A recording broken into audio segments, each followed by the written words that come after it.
नमस्कार विद्यार्थी मित्रांनो, आज आपण पाहणार आहोत इंग्रजीच्या टेक्स्टबुकमधील 5वी पोयम, ज्याचं नाव आहे money. And the poem is written by a very well known poet William Henry Davis. Now see, William Henry Davis was born in 1871 and died in 1940. So विद्यार्थी मित्रांनो, जी पोयम आहे त्या पोयममध्ये लिहिलेले जे काही अनुभव आहेत ते त्या कवीचे पर्सनल अनुभव आहेत. He felt himself the situation in his life and then he composed the poem which is very very effective in contemporary time. विद्यार्थी मित्रांनो, आज आपण बघतोय की माणसाच्या जीवनामध्ये पैशाला अनन्यसाधारण असं महत्त्व आहे. कवीने हीच थीम यामध्ये वापरलेली आहे. कवीने स्वतः त्याच्या जीवनातला बराच काळ एक ट्रॅम्प म्हणून किंवा होबो म्हणून, ट्रॅम्प किंवा होबो मीन्स अ होमलेस पर्सन, ज्याला स्वतःचं घर नाही असा व्यक्ती, UK मध्ये आणि US मध्ये व्यतीत केला. त्याच्यानंतर काही दिवस तो एक पेडलर आणि स्ट्रीट सिंगर सुद्धा इंग्लंडमध्ये होता. आणि या सर्व गोष्टींमधून त्याला जे अनुभव आले ते अनुभव त्याने या कवितेमध्ये सांगितलेले.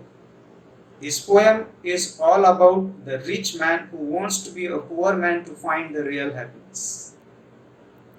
विद्यार्थी मित्रांनो, खरा आनंद कशात असतो त्या कवितेमध्ये सांगितले. आणि ही कविता म्हणजे काय, तर एक श्रीमंत व्यक्ती जो स्वतः गरीब होण्यासाठी इच्छा व्यक्त करतो. कारण का, तर त्याला जीवनाचा खरा आनंद घ्यायचा असतो. It is when we do not have money, we have lost our money, we realize how important the money is. ज्यावेळेस माणसांकडे पैसे नसतात किंवा ते हरवतात किंवा नष्ट होतात, संपुष्टात येतात, त्यावेळेस त्याला पैशाचं खरं महत्त्व कळतं. यानंतर या कवीने शेवटी म्हटलेले, the poet sed that now he doesn't have money as he has two friends though they may be a few. कवी म्हणतो की आज भलेही माझ्याकडे आज पैसे नसतील, परंतु माझ्याकडे आज थोडेसे काही मित्र आहेत, परंतु जे काय आहेत ते प्रामाणिक आणि खरे आहेत. So let's begin the poem. We will see first stanza. So आपण सुरुवात करूया. When I had money, oh, I knew no joy till I went poor. For many a false man as a friend came knocking all day at my door. पहिल्या स्टँजामध्ये कवी सांगतो की ज्यावेळेस तो श्रीमंत होता, when I had money, oh, ज्यावेळेस मी श्रीमंत होतो, माझ्याकडे भरपूर पैसा होता, I knew no joy till I went poor. बघा किती विरोधाभास, अँटिथिसिस. या ठिकाणी फिगर ऑफ स्पीच आहे. when two opposite ideas are placed side by side, त्याला म्हणतो आपण अँटिथिसिस. तो म्हणतो की मी खूप श्रीमंत होतो, माझ्याकडे खूप पैसा होता, परंतु जीवनातील खरा आनंद मला मिळत नव्हता. जेव्हा मी गरीब झालो आणि गरीब झाल्यानंतर मला जीवनामधला खरा आनंद काय आहे आणि कसा असतो हे समजलं. पैसे असताना तो मला समजला नाही. For many a false man as a friend, I came knocking all day at my door. विद्यार्थी मित्रांनो, आजकाल प्रत्येक जण पैशाच्या पाठीमागे धावत आहे. असं म्हणतात की पैसा खूप काही नाही, परंतु तरी सुद्धा लोक पैशाच्या पाठीमागे धावतात. आणि आपण बघतो की ज्याच्याकडे पैसा आहे, इंग्लिशमध्ये एक म्हण आहे, लॉयल्टी चेंजेस विथ रॉयल्टी. ज्याच्याकडे पैसा आहे त्याला सगळे सलाम करतात. मग कवी या ठिकाणी सेम सांगतो की ज्यावेळेस माझ्याकडे पैसा होता त्या टायमाला कित्येक फॉल्स मॅन, फॉल्स म्हणजे इमॉरल, अनएथिकल, चुकीचे कित्येक असे लोक जे चूक होते, इमॉरल होते, अनएथिकल होते, माझे मित्र होते. And they would come to my house all the time. आणि सगळेचे सगळे लोक नेहमी माझ्या घरी भेट देत असत. इनडायरेक्टली कवी या ठिकाणी सांगतो की ते मला भेटायला येत नव्हतं, तर माझ्याकडे जो पैसा होता, मी जे श्रीमंत होतो, त्या श्रीमंतीला आणि पैशाला पाहून ते माझ्याकडे येत होते. हा झाला पहिला stanza. Let's move to the second stanza. विद्यार्थी मित्रांनो, सुरुवात करूया सेकंड स्टँजा. आणि सेकंड स्टँजा मध्ये कवी या ठिकाणी सांगतोय, then I felt like a child that hold a trumpet that he must not blow.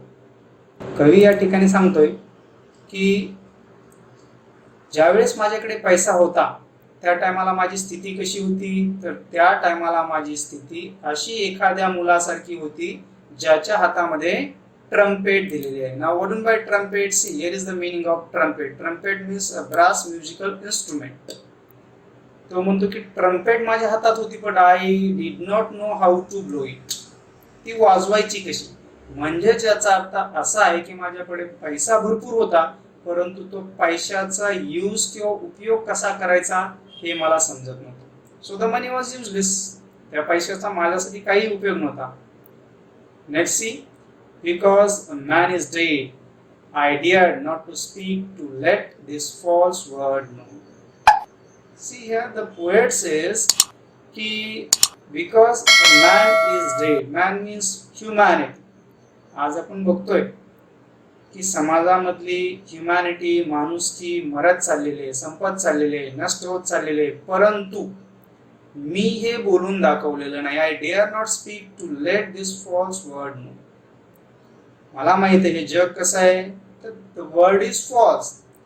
U know, in the world there are so many unethical people and I wish that they know themselves ki how about the humanity.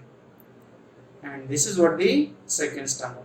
In second stanza the poet compares himself with a child holding a trumpet and does not know how to blow it. या ठिकाणी आपण बघूया या second स्टँजाच्या पहिल्या ओळीमध्ये direct comparison आहे. I felt like a child that holds a trumpet. It is a simile. And a trumpet that he must not blow.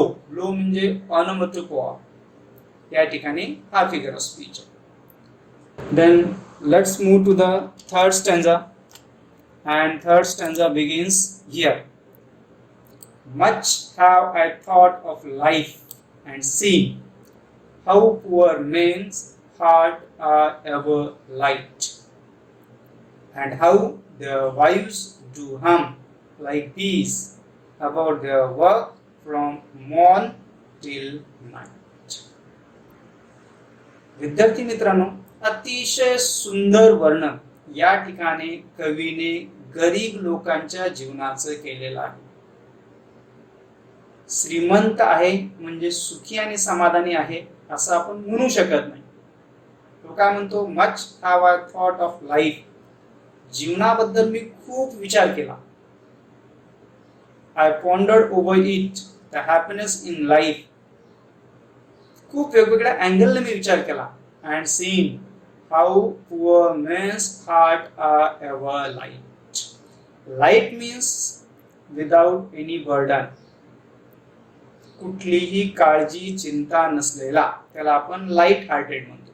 आणि माझ्या लक्षात आलं की ही जी काही गरीब लोक आहेत हे अतिशय सुखी समाधानी लोक आहेत. जीवनामध्ये यांना कुठलीही प्रॉब्लेम नाही, कुठलंही टेन्शन नाही, कुठलीही काळजी नाही. जीवनाचा खरा आनंद हे लोक पूर्णपणे उपभोगत आहेत. ही गोष्ट माझ्या लक्षात आहे. And how the wives do hum like bees. Again direct comparison, simile म्हणून आपण याला. आणि या गरीब लोकांच्या जे काही बायका आहेत, how are they? They are like the bees.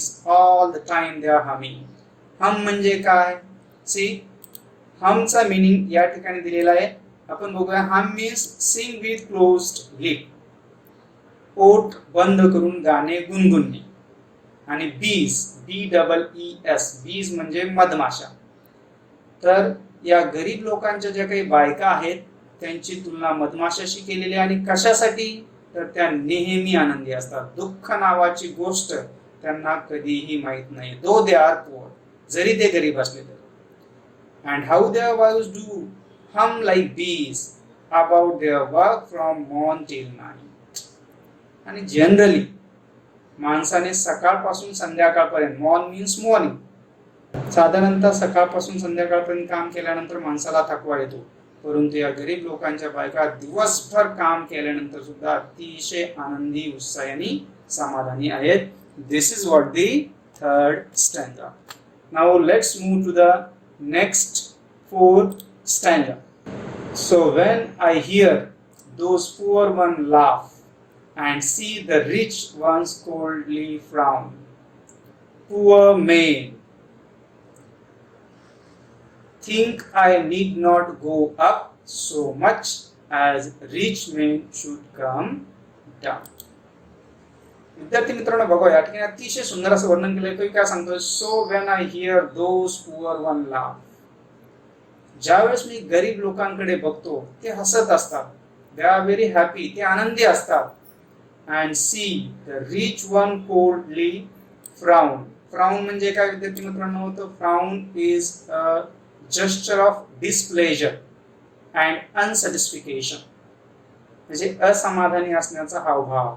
Frown म्हणजे तर कपाळावरती अट्ट्या पाडणे. ज्यावेळेस माणूस दुःखी असतो, असमाधानी असतो, त्रस्त असतो, त्यावेळेस कपाळावरती तो अट्ट्या पाडतो. See here it is given and see the rich ones coldly frown. आणि बघतो की गरीब लोक हसत असताना, सुखी समाधानी असताना, आणि जे काही श्रीमंत लोक आहेत ते दुःखी आहेत, असमाधानी आहेत. And here he says poor main think I need not go up so much as rich men should come down.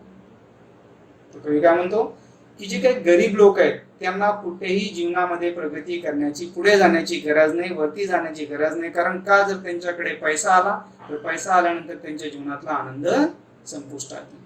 म्हणून तो म्हणतो की poor man think I need not go up. या लोकांकडे पैसा नाहीये, याच्यामुळे हे लोक आनंदी आहेत, समाधानी आहेत. यांना वरती जाण्याची, वरच्या स्टेपला जाण्याची, प्रोग्रेसिव्ह डेव्हलपमेंट करण्याची काही गरज नाही.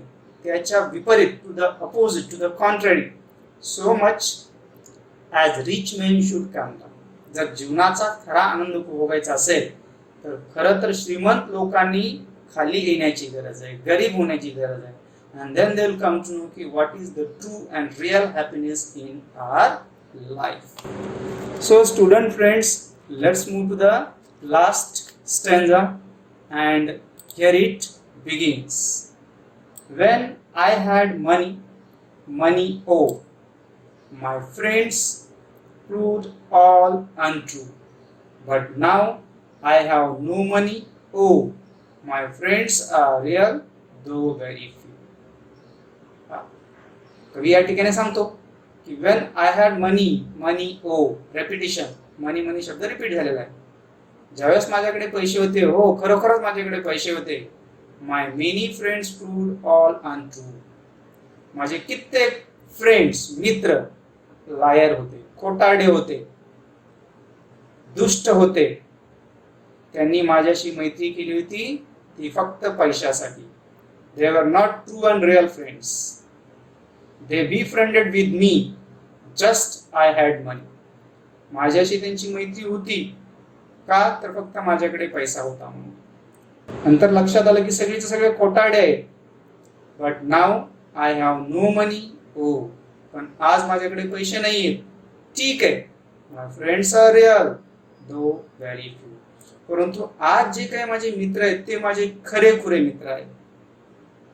जरी ते कमी असले संख्येने, पण जे आहेत ते माझे खरे मित्र. असं म्हणतात, अ friend in need is a friend in deed. संकटाच्या वेळी जो मदत करतो तोच खरा मित्र असतो. नाही, असेच लोक आज माझे मित्र आहेत. So student, please subscribe my channel, hit the bell button and click on all so you'll get all notification of my videos. So my friends are real though very few. आणि जरी ते संख्येने कमी असले तरी ते आज माझे खरे मित्र आहेत. So this is what the poem. The poem is very simple. There are so many figures of speech and all. So you'll see figures of speech in next lecture. Till then, enjoy the lecture.